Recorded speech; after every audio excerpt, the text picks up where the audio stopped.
Morning people. Today we're going to look at the work I did yesterday with Livy Showden. Let's have a look.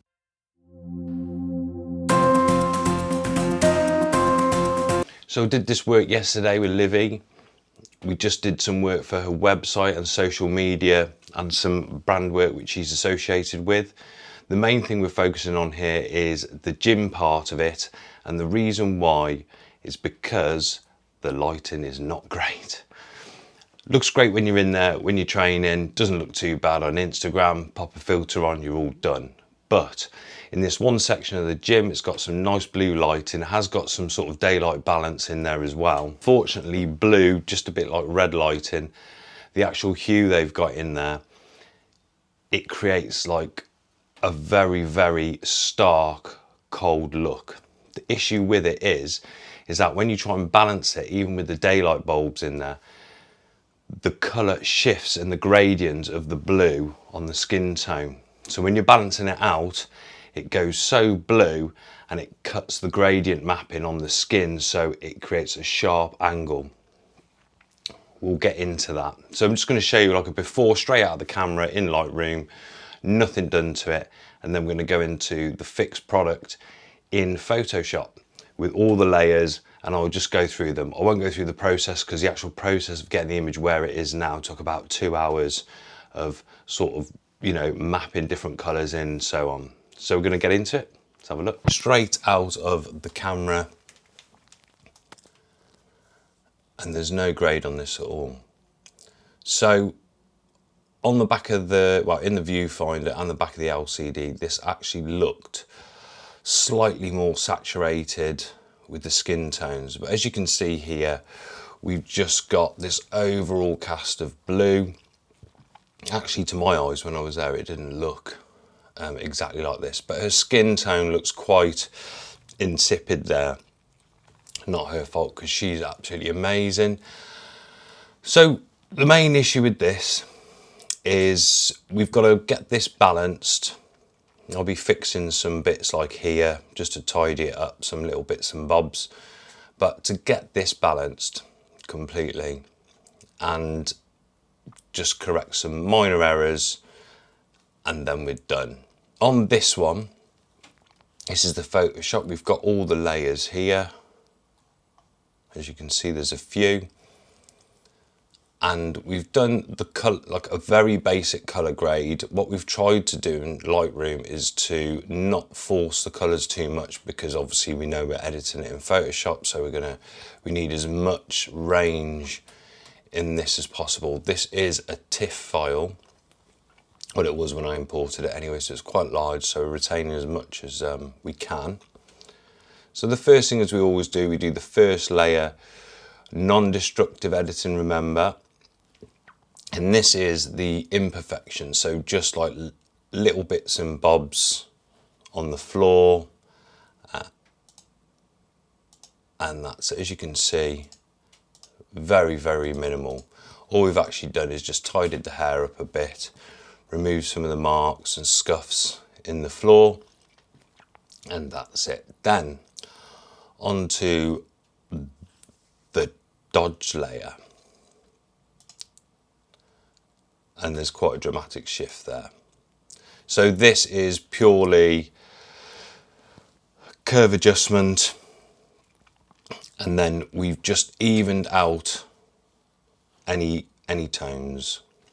So the next curve adjustment is just on her face, with just here and on the nose there.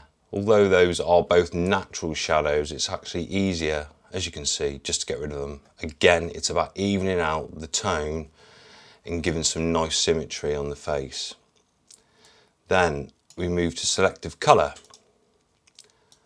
Now this is an overall look. So we're just, again, taking the blues. It's very, very subtle. Taking the blues in the background and just shifting them slightly. So we're adding a bit of green there.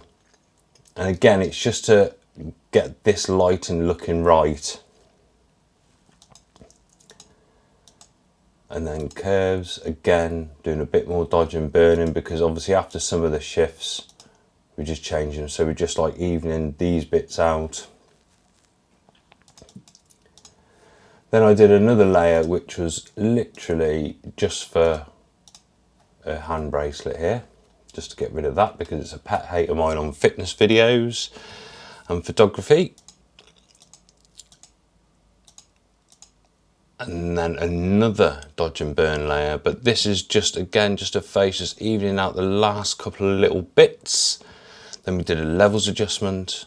Look, we just knocked it down a bit, which added a bit of contrast. Again, very, very minor shifts, nothing major, because you'll just damage the image. Then another curves adjustment. Now this, I've masked everything out and then just changed the skin tone. So if you notice, I've just taken the yellows out a touch. And the reason why is because the yellows and the oranges are just a bit too much. Now some people will look at it and go, it's fine. But when you're dealing with this level of work and it needs to be relatively high end, it's actually slightly off, that is. And it's too yellow against the saturation of the blue. So we're just knocking it down a bit to match a bit with the blue. And then the last part is we just did a curve adjustment and just masked in some of the areas surrounding her. So my pet hate is with vignettes, and the way you should do it is darken the surrounding area to make the subject pop. But that doesn't mean putting a massive vignette all round here. It is about darkening and giving contrast to the subjects behind her and giving the balance and depth to the image. When you add a vignette, you're literally just covering everything around her and leaving her exposed in the middle, which creates a tunnel vision look, and it just doesn't look nice. It is always better to actually add depth and focus to the image by just darkening subjects around her which still have good balance across the board and gradient, which draws your eye to the subject.